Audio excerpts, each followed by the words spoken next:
یہ قصہ سن 1960 کا ہے، جب کارساز کے مقام پر ایک گنڈے نے طاہرہ نامی رقاصہ کا گھر واپس جاتے وقت قتل کر دیا تھا اور لاش کارساز روڈ کے قریب ایک ویران جگہ پر برگد کے درخت کے نیچے پھینک دی تھی۔ کہنے والے کہتے ہیں کہ وہ لڑکی دلہن کے لباس میں ملبوس تھی اور اس کو مکمل انداز میں تدفین نہ ہونے کے باعث وہ آسیب کی شکل اختیار کر گئی۔ اس برگد کے درخت کے قریب ایک گھر کی تعمیر کی گئی، مگر وہاں رہائش اختیار نہ کی جا سکی۔ گھر آج بھی خستہ حالت میں موجود ہے۔ برگد کے درخت کو لاکھ کوشش کے باوجود کاٹا نہ جا سکا۔ نیسٹ یونیورسٹی اور میری ٹائم میوزیم سے پہلے وہ درخت اور گھر کا بیرونی حصہ دیکھا جا سکتا ہے۔ کچھ عرصے بعد اس گنڈے کی لاش کارساز روڈ سے منسلک ڈالمیا روڈ سے ملی۔ کہتے ہیں کہ وہ رات کو نشے میں جا رہا تھا تو دلہن کے روپ میں ایک لڑکی دکھائی دی۔ وہ اس کے قریب آئی اور پھر اس دلہن نے اس کے چہرے اور گردن کو نوچ ڈالا۔ اس کے بعد سے لے کر آج تک کئی لوگوں نے دلہن کو دیکھنے کا دعویٰ کیا، مگر یہ دعوے مختلف جگہوں کے تھے۔ کچھ کے مطابق مین کارساز روڈ جہاں وہ برگد کا درخت ہے انہوں نے رات کے وقت وہاں دیکھا، کچھ نے ٹائم ویڈیکو کی پچھلی گلی کے کنارے پر دیکھا۔ کچھ کا دعویٰ محمد علی سوسائٹی کے کارساز روڈ سے منسلک چوک کا تھا۔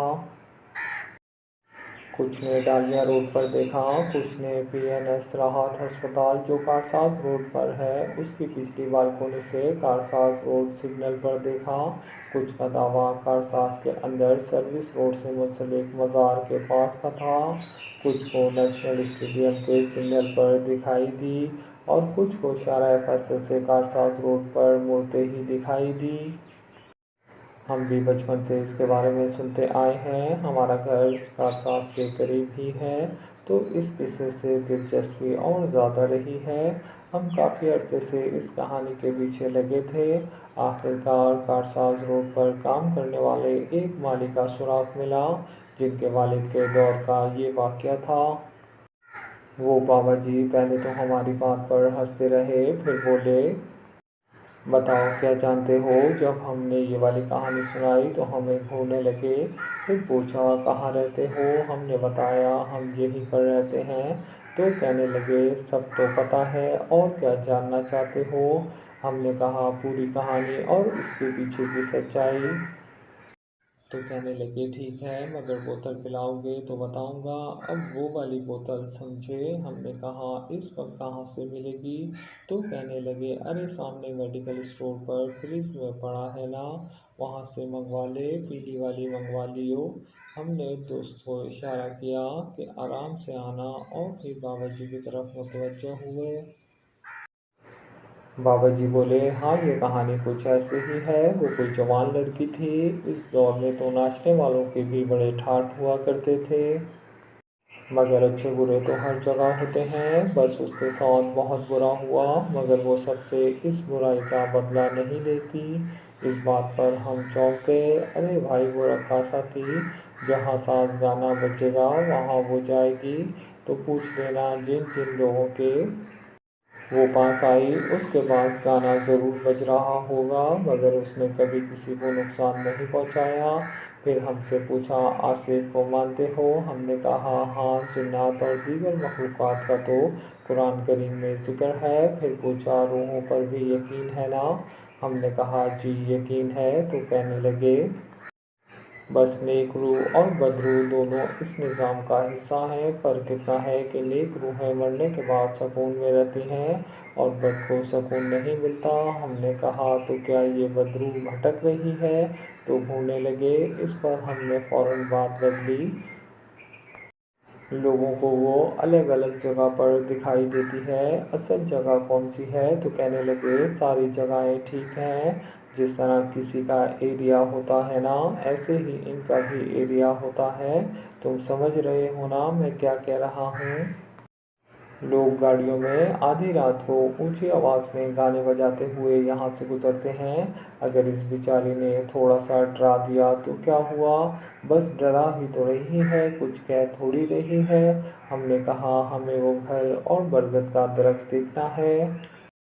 تو کہنے لگے کیا کرو گے دیکھ کر، اس سے ملنا ہے تو رات میں آنا۔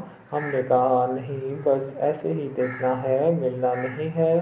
تو کہنے لگے پہلے بھی ایک دو ٹی وی والے آئے تھے مگر دن میں بھی دیکھ نہ سکے، وہ جگہ بھاری ہے، میں بھی اب برگد پر نہیں جاتا، میں ساتھ چلتا ہوں مگر برگد کے نیچے نہیں جانا اور گھر کے اندر بھی نہیں۔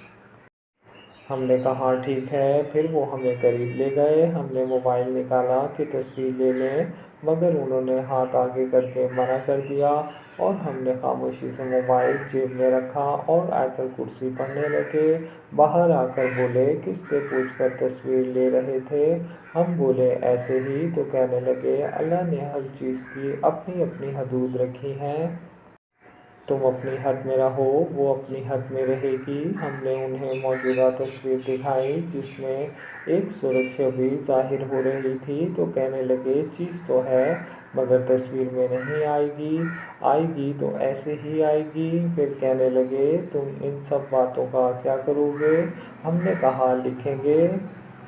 تو کہنے لگے پھر اس میں یہ بھی لکھنا کہ رات کو اونچی آواز میں گاڑیوں میں گانا نہ بجایا کرو، ایسا نہ ہو کہ دلہن ڈرانے کے بجائے نچانا بھی شروع کر دے۔ اور ہنسنے لگے، پھر استغفار کرنے لگے۔ ہم نے ان کا شکریہ ادا کیا اور چلتے بنے۔ جناب اس کے ساتھ ہی آپ تمام حضرات سے گزارش ہے کہ براہ کرم میرے چینل کو سبسکرائب کیجیے، لائک کیجیے، شیئر کیجیے اور بیل آئیکن پر کلک کیجیے تاکہ میری آئندہ آنے والی ویڈیوز کا نوٹیفیکیشن بھی بر وقت آپ کو موصول ہو سکے۔ اللہ ہم سب کا حامی و ناصر۔ شکریہ جناب۔